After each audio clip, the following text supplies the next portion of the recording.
Every year in the United States, families gather around a table: turkey, mashed potatoes, pumpkin pie, and one word repeats again and again: gratitude.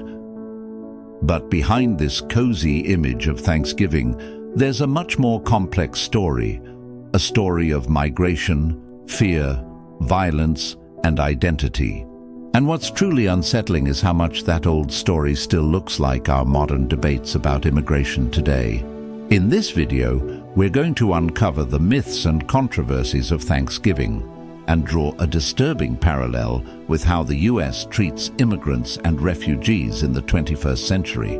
Stay to the end, because once you see this connection, you'll never look at Thanksgiving the same way again.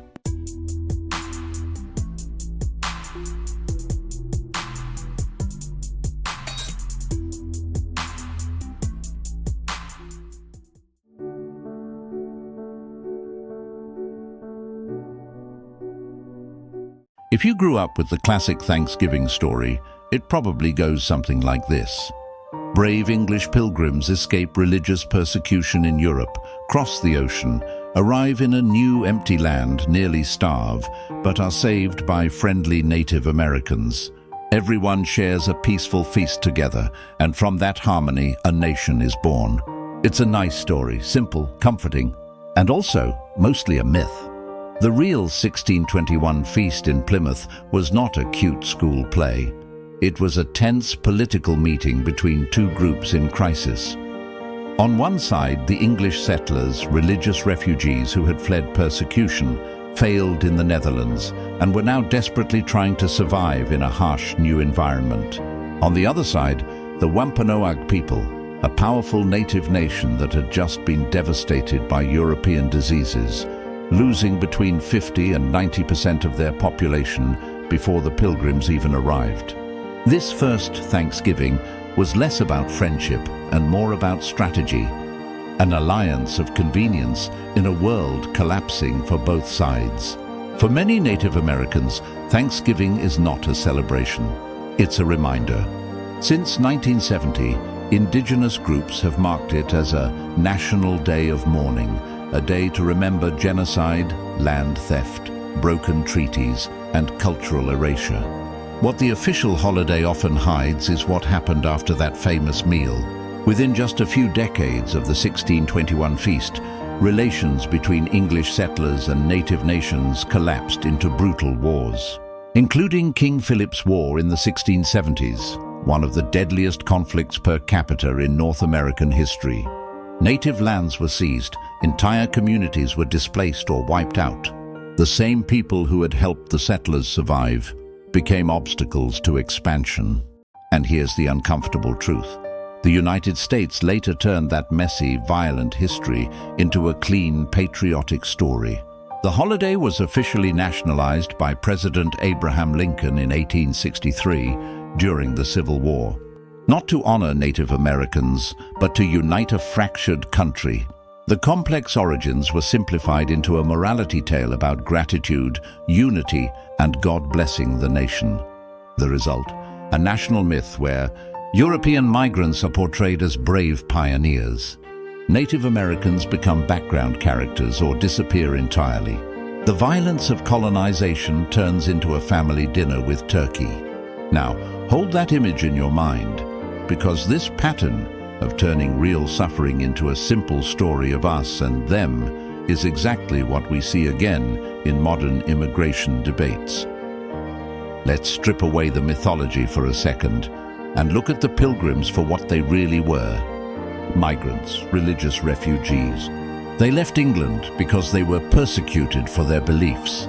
They tried to live in the Netherlands, struggled economically and culturally, and then took a huge risk crossing the Atlantic.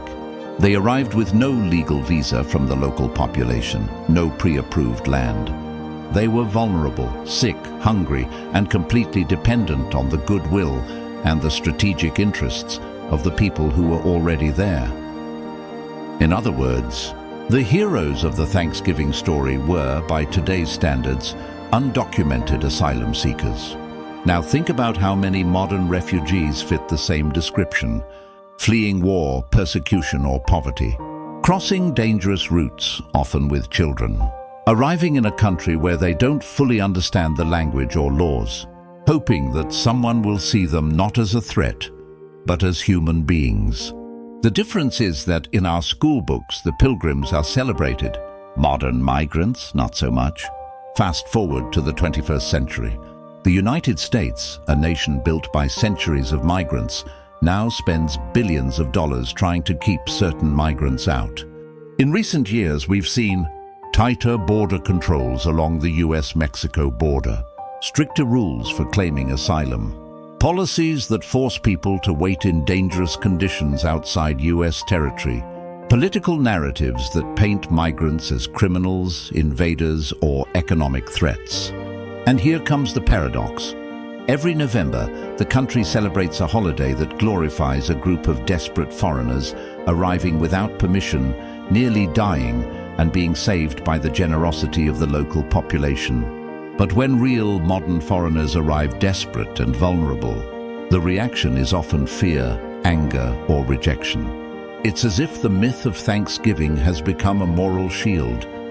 We were the good migrants. Today's migrants are different. But are they really that different? Or is it just more comfortable to celebrate migration when it's safely in the past and when the original inhabitants, the Native Americans, no longer have the power to say no? Thanksgiving is not just about food or history. It's about identity. The holiday answers a silent question. Who are we as a nation? In the traditional narrative, we are the Pilgrims and their descendants. We are the ones who overcame hardship and built a new world. We belong here. But what happens when you admit that we once arrived uninvited?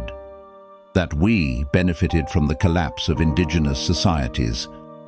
And that we continue to decide who gets to be part of the story?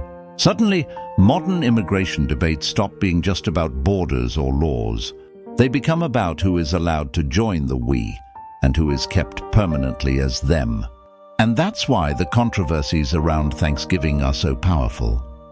Because they force us to ask whether a nation founded by migrants can honestly justify turning its back on migrants today. So the next time you see that perfect Thanksgiving scene, the table, the turkey, the family saying grace, remember the parts of the story that didn't make it into the holiday. Remember the native communities that paid the highest price. Remember that the first Thanksgiving migrants arrived terrified, poor, and uninvited. And remember that today, on distant borders and in crowded detention centers, there are people living a very similar story, just without the happy ending. Maybe real gratitude isn't only about giving thanks for what we have, but asking what kind of country we want to be for those who arrive with nothing. If you enjoyed this deep dive into history, myths, and modern politics, don't forget to like, share, and subscribe for more thought-provoking content. This is Discoverix. See you in the next mystery of our world.